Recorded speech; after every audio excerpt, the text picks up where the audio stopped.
So, thanks.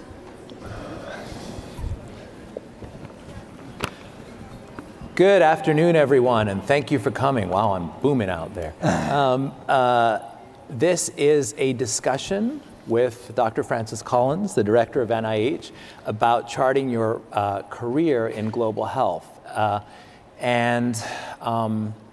It's a real privilege to have Dr. Collins here. Thank you for taking the time in the midst of an incredibly packed schedule to talk to our ASTMH members, and we have particularly targeted trainees for this session. I'm not going to say a whole lot about Dr. Collins's career because it's something that everybody knows, but for the 2% of you that don't know, Dr. Collins is one of the leading genetic researchers in the world. He and his team discovered the genes that lead to cystic fibrosis, Huntington's chorea, and neurofibromatosis. I had an example of the clinical impact of this very recently because I was seeing a child with cystic fibrosis who had a difficult to treat MRSA infection. And this child was very young. I think he was maybe 18 months old and had been very sick for a long time. And I asked the mother how it was diagnosed, because when I was in residency before the gene was discovered, it was you had to have a bunch of symptoms and people warmed up to maybe this is cystic fibrosis. And she said, oh, it was genetically diagnosed. We knew it from the beginning, and so he had a very severe case, had been getting treatment right from the beginning. So this is how the work that Dr. Collins has done has revolutionized healthcare. After coming to the NIH to head the National Human Genome Research Institute, he and his team mapped the human genome, and then in 2009 he became the head of the National Institutes of Health. And as you all know, because many of you have funding or support from NIH in one way or another, this led to continued expansion of NIH funding and bipartisan support for that funding. So he's done it all from the most basic of basic science to advocacy at the highest level for science. I wanted to, with that brief introduction that it does not do justice to his career, I wanted to tell you 4 stories about Dr. Collins. So I was a medical student and resident at University of Michigan when he was a faculty member there.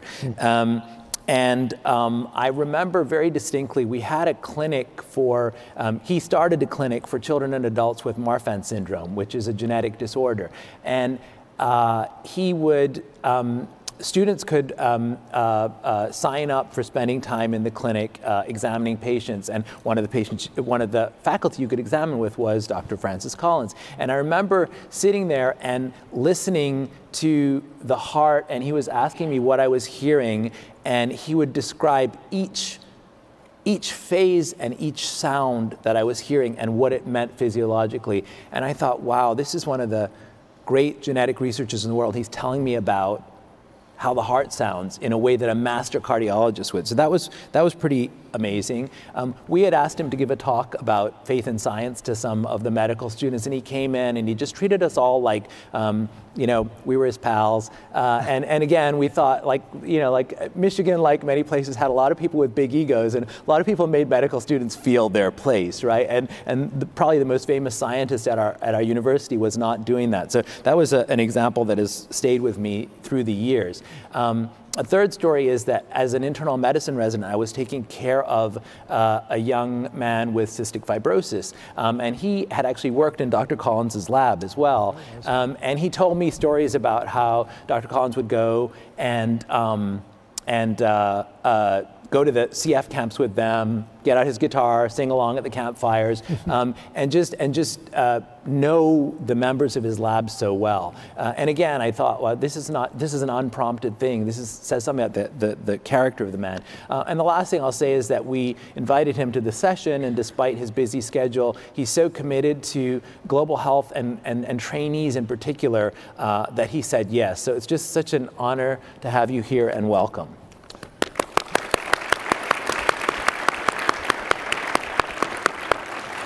So the way this is going to work is I have a few questions. I got a few questions on Twitter from some of you, but we're going to have plenty of time for you to come up and ask questions. So I hope you aren't shy, and we'll go right ahead. But we'll start with a few questions for you. Okay, let's do it. So can you tell us a bit about your early experiences and influences that led you to medicine and to research in medicine? I can try. It will not be a linear story because it took me quite a while to come to any sense of interest in medicine because I thought biology was much too messy. I actually grew up on a farm in Virginia. My parents were doing the 60s thing, except it wasn't the 60s quite yet. They bought a small farm that had no indoor plumbing and taught their 4 boys at home. Not for any religious reasons, but because they thought the local schools just weren't as good as they were, and they were probably right. But I think my mom got tired of that after a while, so I did go to public school, and I fell in love with science in a chemistry class as a 10th grader, and so I assumed I must be intended to be a chemist. And so that's what I majored in undergraduate, University of Virginia, and then I went off to Yale to get a PhD in quantum mechanics because those second-order differential equations were so cool. But, and I ignored biology the whole time because it just seemed so descriptive. There didn't seem to be any sort of satisfying digital principles. I hadn't noticed there was something called DNA that was happening about in that period. And then I discovered that I'd kind of missed out by talking to other students in the chemistry department who were working on the chemistry of nucleic acids and realized maybe I've narrowed my field much too soon. And with not a whole lot more justification than that, wanting to keep my options as open as possible, decided I'll just go to medical school. Now, does that sound like a logical, defensible position that would get you admitted to any medical school you can think of? It is sort of surprising, but they took me at the University of North Carolina, and I immediately fell in love with this science, but it was medicine, it was about people. And particularly the part of it I fell in love with was the genetics part, because there was that digital information that sort of built on my desire to do things that were quantitative. And was pretty sure 2 or 3 months into that first year of medical school, what I wanted to do was be a physician who would figure out a way that genetics could be used to help people with all kinds of illnesses. And that was a bit of a reach in 1973 because most people would have said, well, okay, you can do some cytogenetics maybe, but otherwise you're going to do some descriptive stuff. You're not going to really end up having much of a transforming effect in your lifetime. Fortunately, they were wrong. Genetics and genomics now is sort of the buzz everywhere you go. A lot of that is because of technology. But again, I tell you this story because if there are people here who are a little worried that you haven't mapped out your entire life course, that you don't know exactly what you're going to do next and the thing after that and the thing after that, don't worry. It's not going to be that easy anyhow. And if you think you've got it mapped out, it probably won't turn out the way you think it will.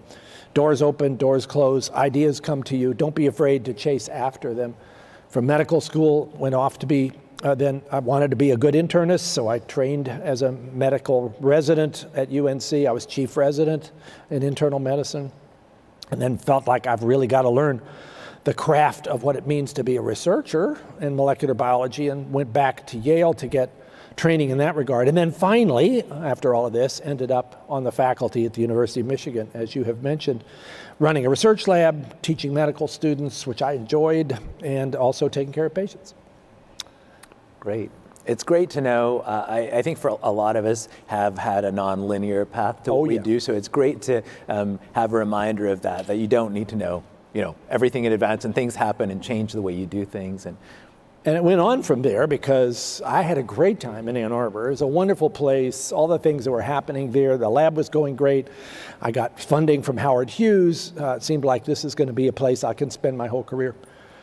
And then the Genome Project got going, and I was a big fan of it. And we had a genome center in Ann Arbor. And Jim Watson, the famous Jim Watson, as in Watson and Crick, was the director of the Genome Project, but only briefly, because he tangled with the NIH director, Bernadine Healy.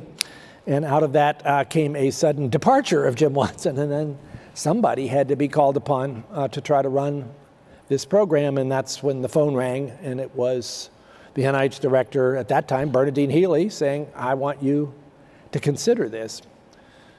There was one thing that my mother had told me that she wanted to be sure her sons were fully aware of, that you could go and do anything you wanted to do, but the one thing you must not do is to become a federal employee. I tried to figure out if there was some way to run the Genome Project without breaking my mother's rule, but there was not. And so talk about a door that I really didn't expect to open, but it did. And after fighting with myself quite a bit about whether to take this on, because it meant giving up something I loved, as well as taking on something really historic. The historic part won out, and off I went to try to manage a program which may surprise those of you who are a bit younger, that actually at that point was pretty strongly opposed by most people in the scientific community. The Genome Project was considered to be probably a technical disaster that wasn't going to be achievable. It was going to cost way too much money, which was going to be taken from other things, other people's grants, for instance. And it might be so boring anyway that only mediocre scientists would want to work on it. You know, what, 3 billion letters of A, C, G, and T? Who wants to do that? Fortunately, those concerns were wrong.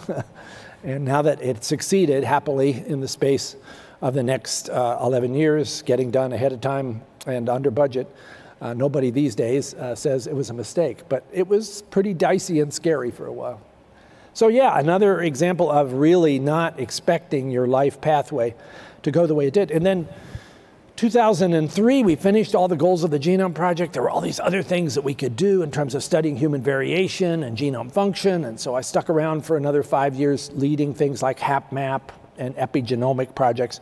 And then I was really restless and wanted to write a book, which you can't really easily do as a government employee.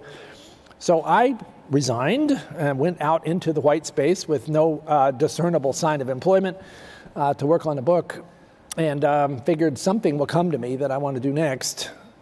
And then there was this election, and then there was the spring of 2009, and President Obama was saying, I want you to come back to NIH, this time as the director. Not at all part of the life plan, but what an incredible privilege to be asked to do that and to have a chance to try to steer this amazing ship of discovery, the largest supporter of biomedical research in the world. So, and it's the president asking, so what are you going to do? Say no? So, that was 10 years ago. 10 years ago. And again, I thought I was done with that. By the end of the Obama administration, I sent in my letter of resignation, as all of the presidential appointees did, and waited for the response, and waited and waited. And one day before the Trump inauguration, I got an email from the White House saying, your resignation letter has been rejected. That's all it said. It's like, okay. Was it the grammar, or did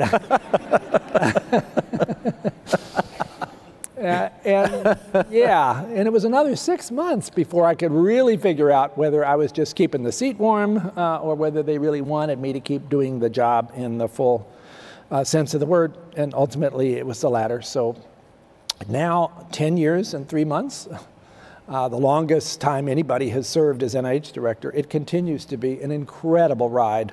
This is the most amazing time for biomedical research that I could possibly imagine. The discoveries that are happening almost every day across the field, from basic to clinical to translational, in domestic health and global health, which is one of my passions. It's just remarkable to be alive and involved at this point. And I hope all of you feel that as well. This is an amazing time for our field to make progress that many of us wouldn't have imagined could happen quite so soon. Yeah, we've got tons of challenges, and especially when it comes to making sure that all of these advances reach the people who need them.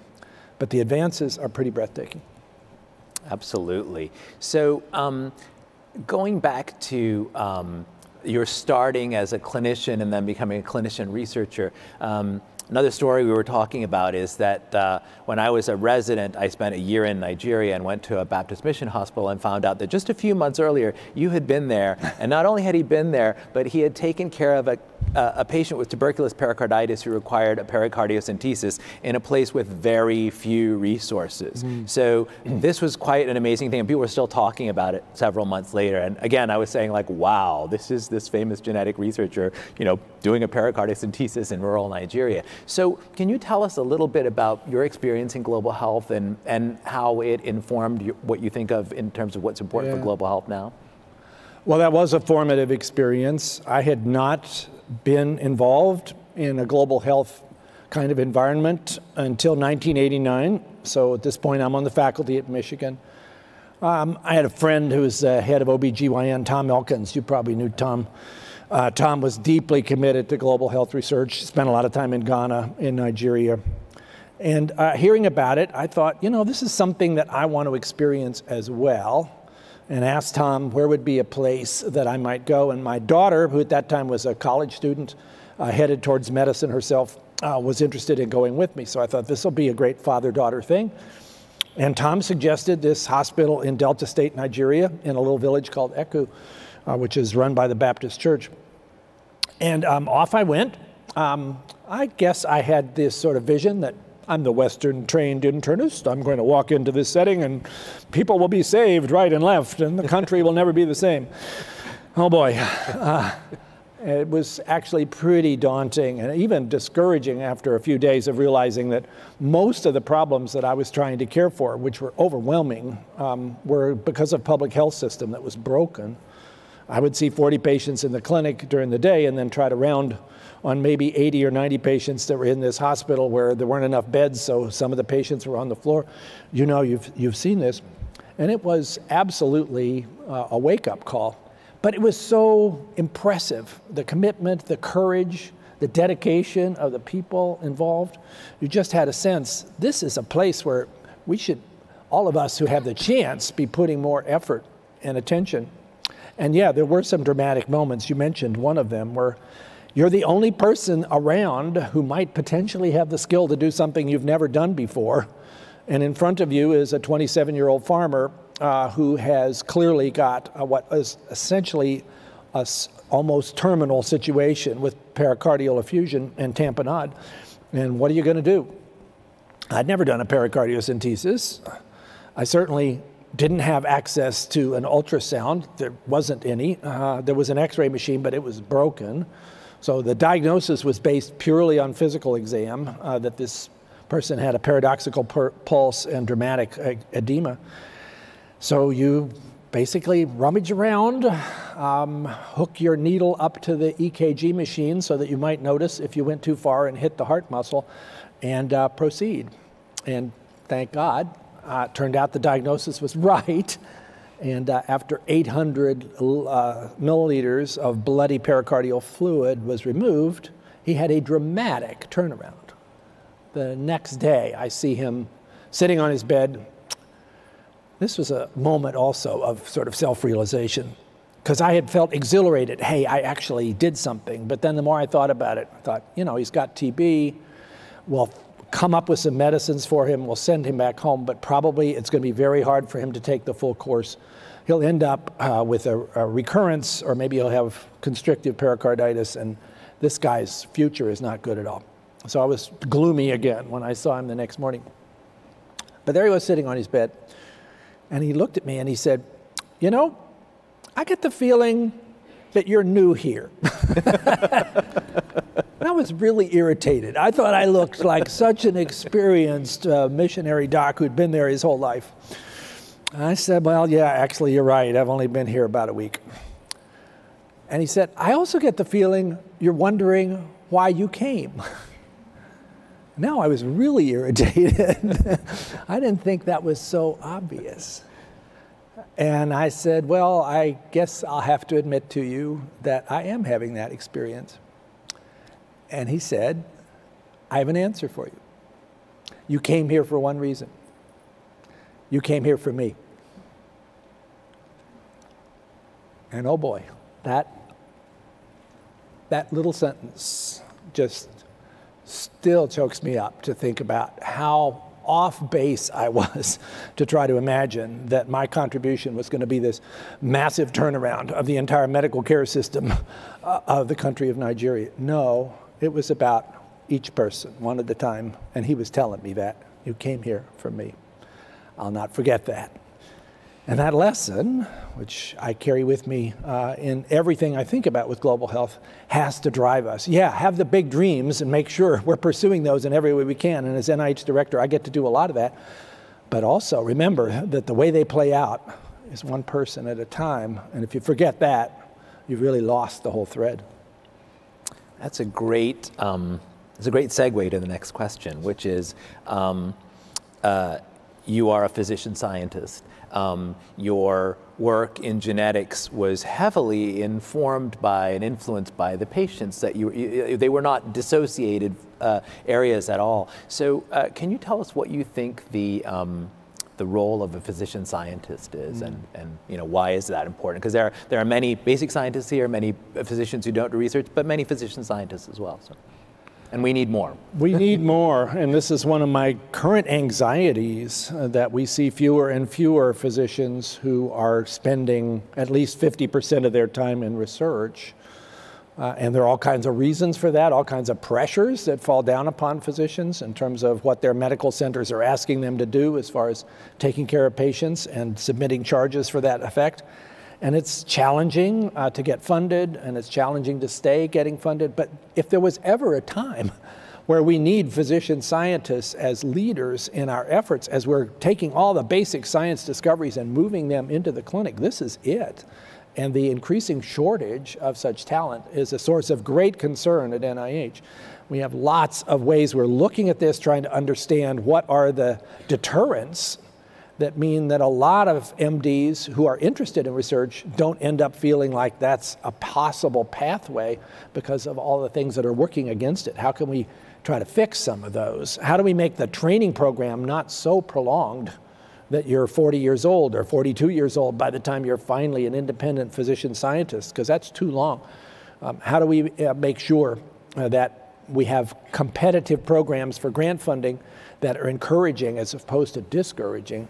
All of that is high on the agenda right now. So if there are physician scientists here, NIH is really interested in seeing you succeed and seeing you have this pathway where you can devote a significant fraction of your time to research, because it's really hard, I think, to be competitive as a physician scientist if you're spending 10% of your time on research and 90% taking care of patients. Because all those PhDs are out there and they're spending 90% of their time on the research part. You bring such special skills. We should value those skills. We should make sure we're encouraging such things as the loan repayment program, which is a critical way of trying to deal with those terrible debts that many physician scientists have. We've recently jacked up the amount of funds that we can offer you for that. So please take advantage of those things. If you've got a dream, we want to support that. Great. One of the things that ASTMH is trying to do is to focus on groups that have a lot to contribute, but maybe haven't been supported as much as they should be. So you recently made a public statement about refusing to serve on anything that was a panel, so a panel with all men. And you've been a strong supporter of women in science and clinical medicine and research. So can you tell us about the efforts that the NIH is doing on this really important area? This is absolutely critical. Yesterday, all of the institute directors at NIH, that's 27 scientific leaders, and I and a few of my senior staff met to talk about the topics that we think are most pressing. And we spent almost a half of that day talking about the urgency of encouraging women in medicine and in basic science research and all across biomedical research, and looking at all the factors that have gotten in the way of success there. We've done a lot better, it seems, in getting women interested. So if you look at PhD graduates or doctoral trained individuals, we're almost at 50-50, sometimes a little better than 50-50. But then the trouble starts, that the way in which we try to encourage people to become faculty members and then to be promoted on through senior levels of department chairs, it is not working. At the junior faculty level already, it's not working. A lot of that is because of the pressures that are placed upon people in academic tracks, and they're not always consistent with having a family. And we talked yesterday quite significantly about whether there's more we could do there in terms of providing more support, for instance, for childcare. If you're a postdoc and you're trying to basically make ends meet, and you have also 1 or 2 kids that need to have childcare in order for you to be in the workplace, it quickly runs out of money, especially if you happen to be in Palo Alto.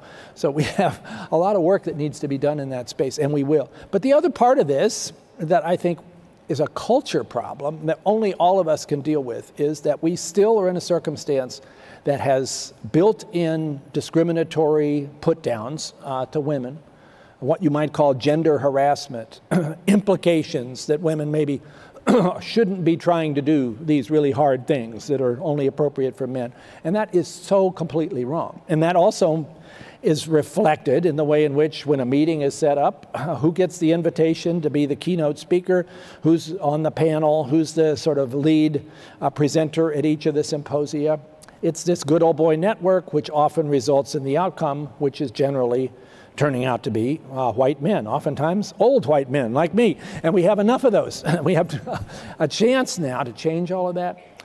After sitting through one too many of those last spring, and realizing that this is part of the problem, that the talented women are not getting the opportunities to have those sort of marquee presentations, I decided on a plane coming back from the West Coast, I'm going to not do this anymore, and I'm going to make a public statement that if you want me to be involved in a meeting, a symposium, it can't be a hymposium, and if it's a panel, it can't be a manel. I hope we're forgiven because there are just two of us up here, so it is a manel, but it sort of is. If it was n equals 3, I'd be more worried if it was all men. N equals 2 is barely acceptable.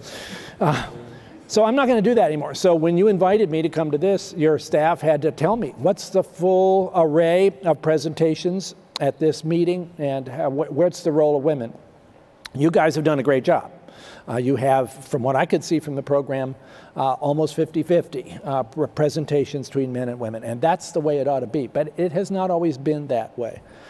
And I'm not sure that's because people are discriminating or even that they're biased in some sort of way that could be diagnosed. They're just sort of following the same old patterns that they always have. And when I've had such invitations that weren't balanced and pushed back, almost invariably the response is, oh, you know, you're right. I didn't think about that. Let's think about that. That's the point. And I think a lot of other men need to stand up and take this on as well, because it's about our productivity. It's about the future of our field, and every bit of data we have says productivity of science is enhanced by diversity, and that means including men and women and underrepresented groups, and that's got to be a priority for us all. Great. Yeah, so speaking of underrepresented groups, if you look out at the group here, you'll see that there are a lot of ASTMH members and meeting participants from low and middle income countries. Which is great. Which is fantastic. We love that. And as you say, it makes the content and the quality of our meeting much, much stronger. Absolutely.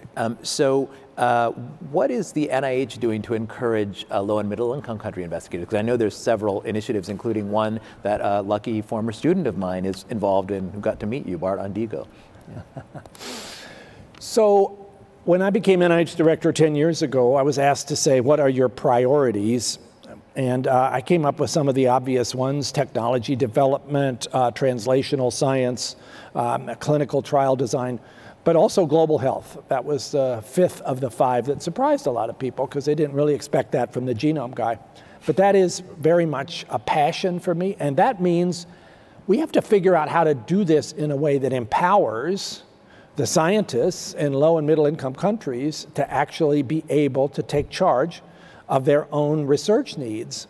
It bothers me, and it's been worse in the past, but it's still present in a lot of cases, that a lot of the way in which global health research is supported kind of looks like colonialism, where the US or the UK decides, okay, we are going to give some money for this project, and so we give the award oftentimes to a US institution who then has a subcontract to a low and middle income country institution where they're supposed to carry out a certain activity, but they aren't really in charge.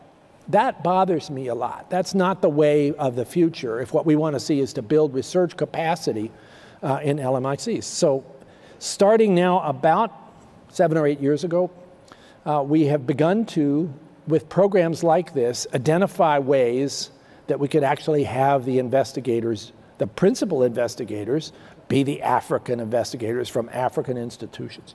I will tell you, there's a little connection here with ECHU.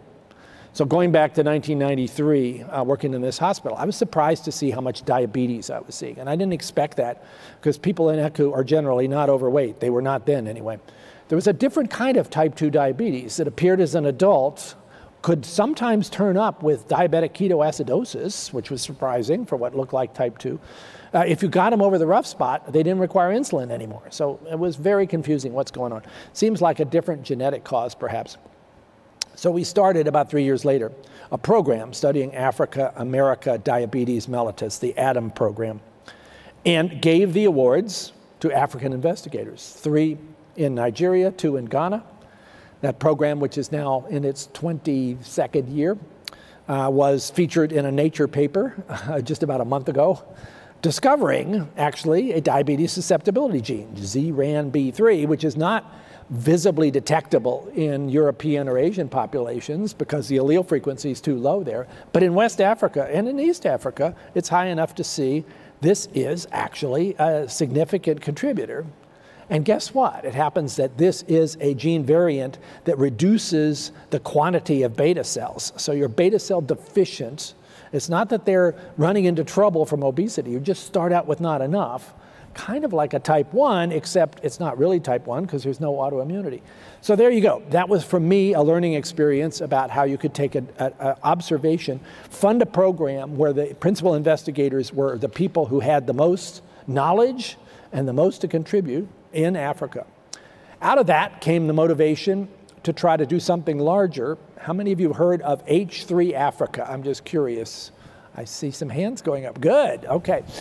So that's human health and heredity in Africa, which was a joint effort of NIH and the Wellcome Trust. But all the funded investigators are African investigators, 13 countries. Many of the investigators are at institutions that also have other connections, so it's a lot of institutions when you add it up. That has now produced a remarkable amount of publications, internet connections between these institutions, so you have south-south connections, not just north-south, and a biobank and a lot of training opportunities. And I think it's been a very successful experiment. People were skeptical about that, said, oh, the money will just disappear and you'll never know what happened. Not at all. So building on that, I can tell you as long as I have the chance, when we are funding the next research projects in LMICs, I want the investigators to be the people in those countries. It'll give us a chance to encourage them not to be part of the brain drain. It'll help encourage strengthening of their institutions, which are critical for the future. And they'll have more of a role in deciding, well, what are the research projects we need to do for us and not for somebody from the outside. So it's a great, our opening session speakers were Drs. Abhay and Rani Bang, who have led this huge project in Gadjiroli to improve women's and children's health and have been incredibly successful at it, there you go. Using community health workers largely. Yeah. The 2 takeaway points from their session were doing research with the people, not research on the people or of the people, and listen to the women. That was Dr. Rani Bang's presentation, is listening, and listening specifically to women who bear so much of the health burden and health care burden in those countries. It ties in perfectly. Couldn't agree more. Another thing that you mentioned before we were coming up here, that ties into this effort to support LMIC investigators in cutting edge research that's important for diseases that are important to them, is the new work that you have pioneered with the Gates Foundation on using CRISPR, particularly to attack HIV and sickle cell disease. So could you tell us a little bit about that? Sure. This is right out there at the edge of audaciousness of something that frankly, I don't know if we can achieve, but it seems like a goal worth going after.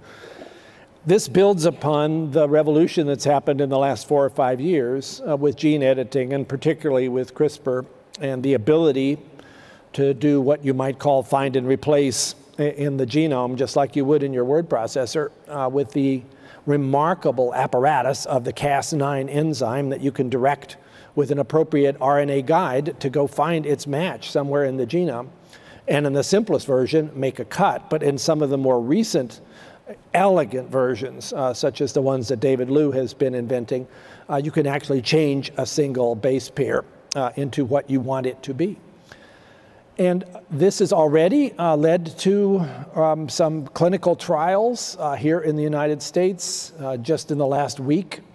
We've heard about the first patient with sickle cell disease who has had her disease apparently, at least temporarily, and maybe permanently cured.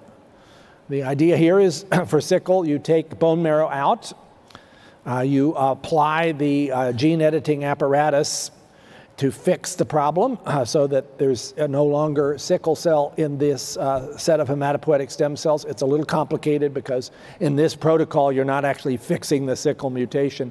You're turning on fetal hemoglobin, but that's also pretty darn good.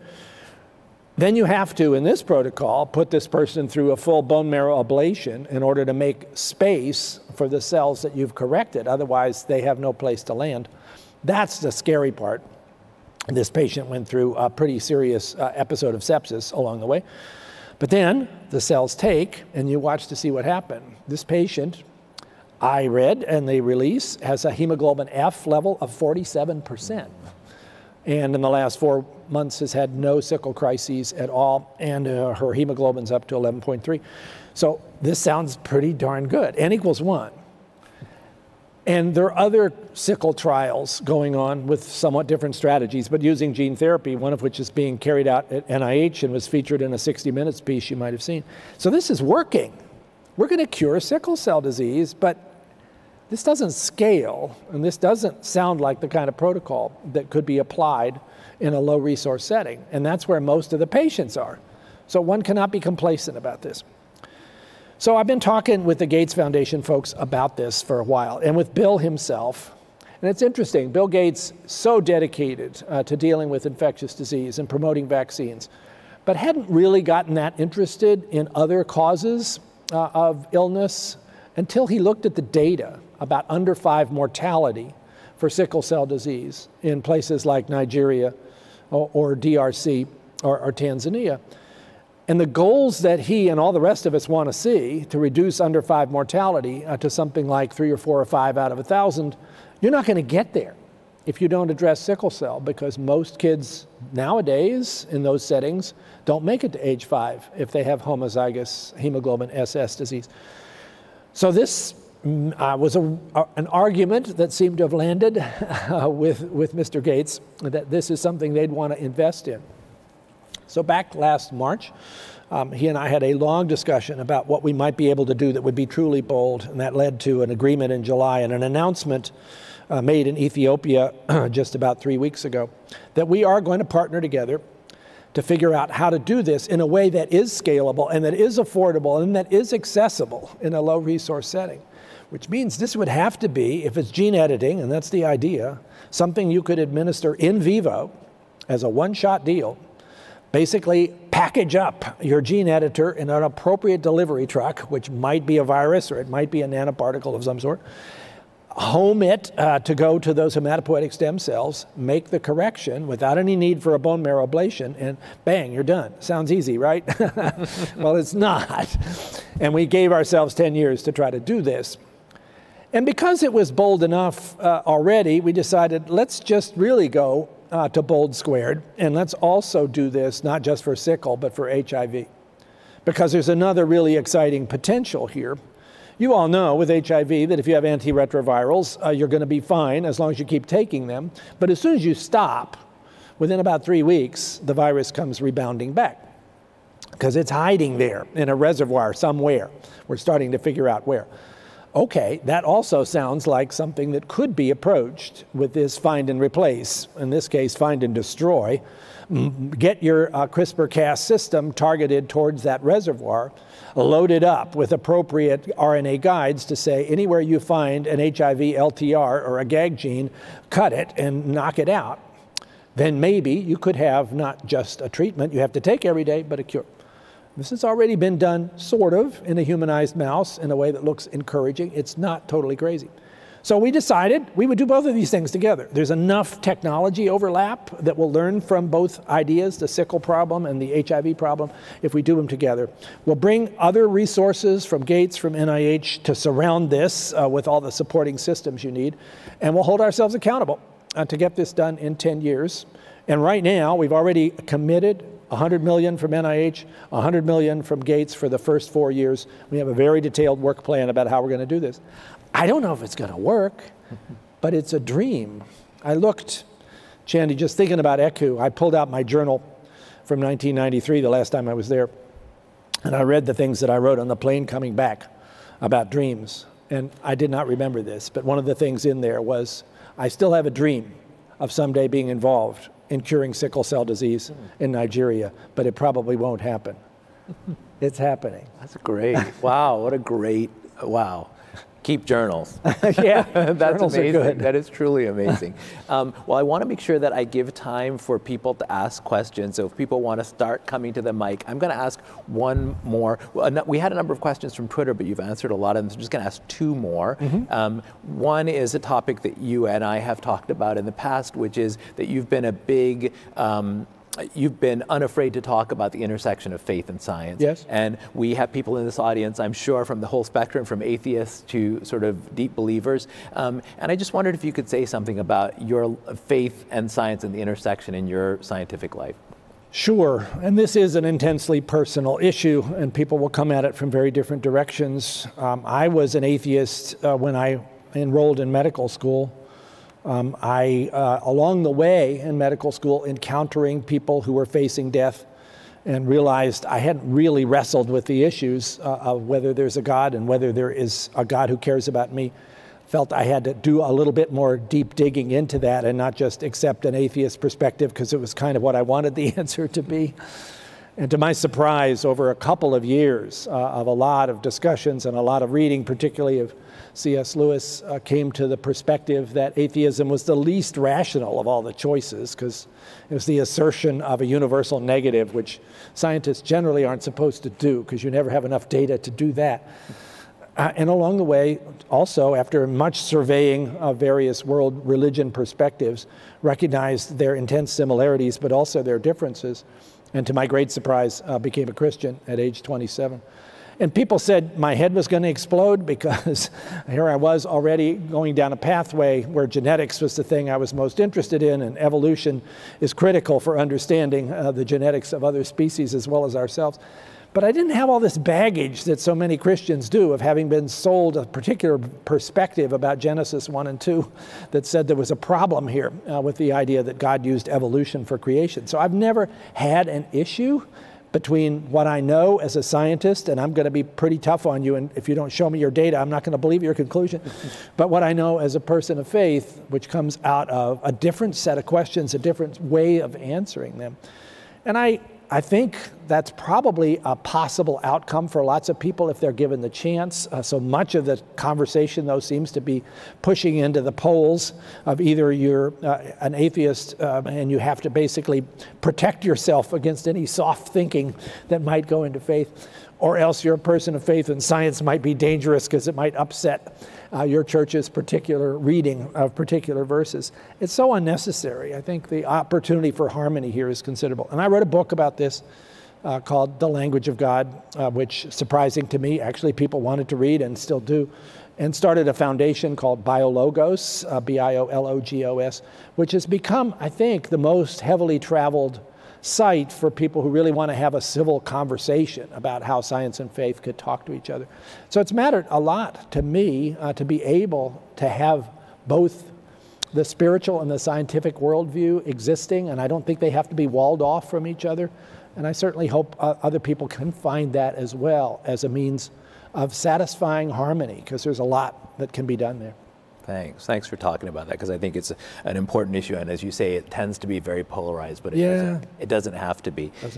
One last question before we get to the two that are on the floor, and one of the questions that came in on Twitter was about science communication, and is the NIH doing any, we as scientists are not expert communicators, but there are people who are, so is the NIH doing anything to fund, for example, YouTubers, or I guess I got his question, others to do science communication in more effective ways? We have some congressional limits in terms of what we're allowed to do with our own funding. We can reach out to people and encourage them and give them materials, and we do that. And we love it when that is taken up by a YouTuber. I wish there were more of them. We love it when Discover comes up with a whole program, as they occasionally have done, about biomedical research. We love it when 60 Minutes does a piece on sickle cell disease, which then millions of people see, and which we can keep showing at congressional hearings. But it kind of helps if all of us are in this space of trying to convey the excitement and the promise of science right now. We can do what we can, but I hope all of you see those moments as well and figure out ways to tap into them. Great, and I know some of our members are doing that wonderfully. So Good. You've been waiting very patiently, so we'll start with you and we'll just alternate mics. Okay. Great talk, Dr. Collins. My name's Elena Betzencourt, and I love the way you're putting disparities to be inclusive in the NIH. I'm an immigrant from Mexico. I moved here to do my bachelor's, not necessarily knowing the language. I'm currently doing my master's in clinical research, but I've come across these things where I love to be a bench scientist, I love to volunteer, but then I also enjoy the clinical aspect. And so one of the things that kind of has kept me motivated is to listen to people's advice. And so I admire all the work that you've done, and you're still working on it. So if there is one piece of advice in life, when you're in this situation, what would you tell us to people like me that have all these dreams, love all these things, and I may be that person that ends with, studying at 40 years old, but I still continue. It's great that you are tormented by so many things you'd like to do. The people I worry about who are ones tormented because they don't want to do any of it. But it is true right now. There's so many things that potentially one can plunge into. Sample them a bit, sort of see what things seem to be closest to your passion, and then go after it with everything you've got, and be prepared that it might not turn out a year later to still be the same thing that's calling to you. As I talked about earlier, linear pathways are not probably the ones that are going to happen to most of us. But again, I think as you experience some parts of it, there will be moments where you go, wow, that is really what I want to do right now. And then grab onto it and don't let anybody get in your way. Okay. Thank you. Yeah. Hi, Dr. Collins. Thank you so much for your talk. As a diversity and public health activist and advocate and Hispanic woman in science, I'm so gratified to have you here talking about discrimination and bias in our workforce. Yes. But I wanted to ask you, what actions do you recommend for us as trainees to promote diversity, equity, and inclusion in global health practice? So a lot of that is to tap in to whatever the decision trees are that seem to make those things happen. And sometimes it's easy to figure out who they are, and sometimes it's hard. Find some advocates who seem to have the ear of decision makers, become one yourself, but don't try to do this in a lonely way where it's just you. Build your network of people of like minds, and then be tireless in continuing to go forward. And there's always this question about how aggressive should one be as opposed to trying to be a little bit easier to get along with. Everybody has to kind of find that sweet spot. If you're too easy to get along with, people will ignore you.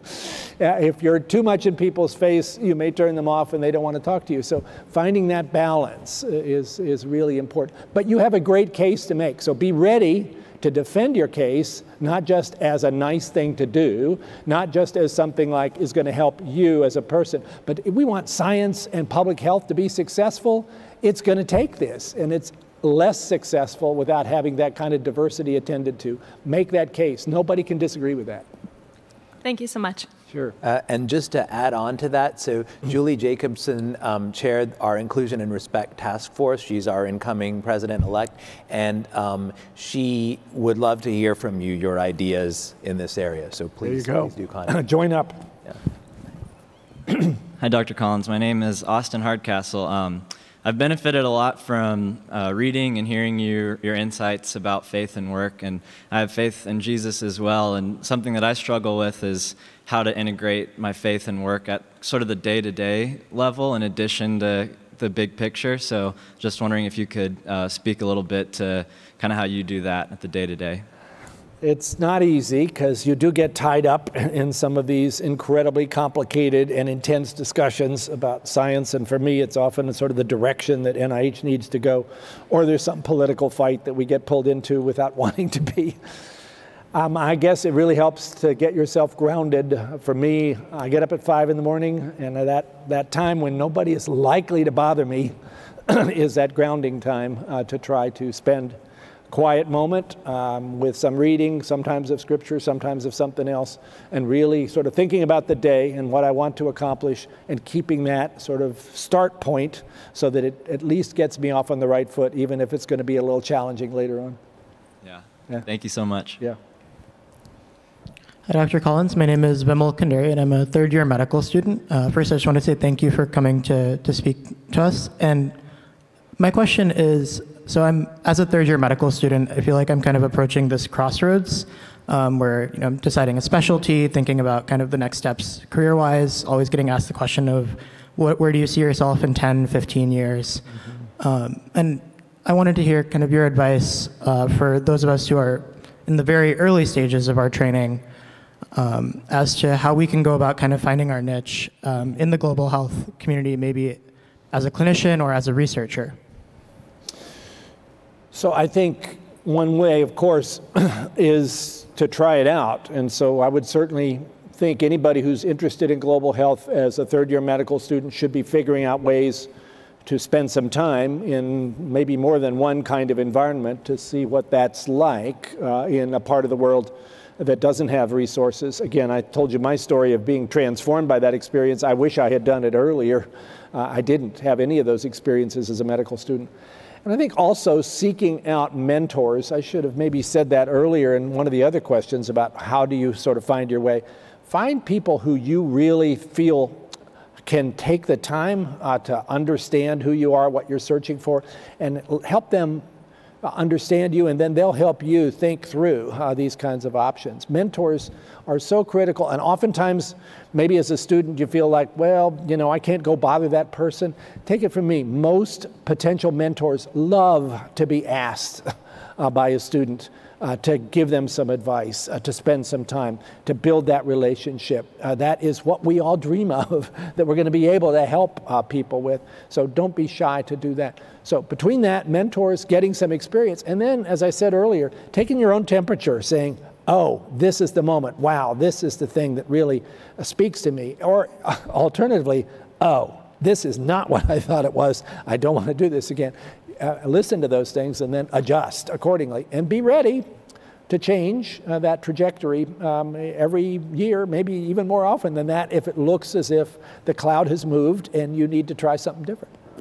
Great. Thank you so much. Yeah. Thank you. We have time for one last question. Oh. Hi, Dr. Collins. Sorry about that. I'm Garrett League from Cornell University, also a follower of Jesus, so I appreciate your public exercise of your faith. It's great. I've also met with Praveen Sethapathy at Cornell. Great guy. My former postdoc. Exactly, yeah. My question is so I study mosquitoes. Are you concerned about removing partial resistance to malaria in endemic regions by this treatment of sickle cell? I think... I know that's on Bill Gates' radar, but how are you guys going to address that? Yeah, there's so many sort of interactions there between the mosquitoes and the sickle mutation. I guess I suppose there's some theoretical possibility there. Obviously, we may be figuring out ways to deal with the mosquitoes before we deal with the sickle cell, especially with the things that are underway right now. I was at the Grand Challenges meeting in Ethiopia a month or so ago, where there was another discussion about gene drives and the potential to do something to render the mosquitoes no longer capable of transmitting the malaria parasite. And while there's still lots of discussions about whether that is dangerous for the ecosystem, I think more and more it's looking as if this at least will be something that will be piloted. I guess I'm just enough of a optimist to think we can do both of these things. We can wipe out malaria and we can wipe out sickle cell disease. So let's just get out there and do it and try to provide the kind of respite from both of these horrible conditions that far too many people have suffered and died from. And I think we could probably, given a decade, have a pretty good shot at that. Excellent. Awesome. All right. Thank you. Thank you. Well, thank you all for your questions. I wish we had time for more. Dr. Collins, I want to thank you again for being here with us, present you with a plaque to add to your collection. Oh, well, of course. And thank you. Thank you so much. It's been so inspiring. Thank you all for coming. Thank you. Very nice. All right.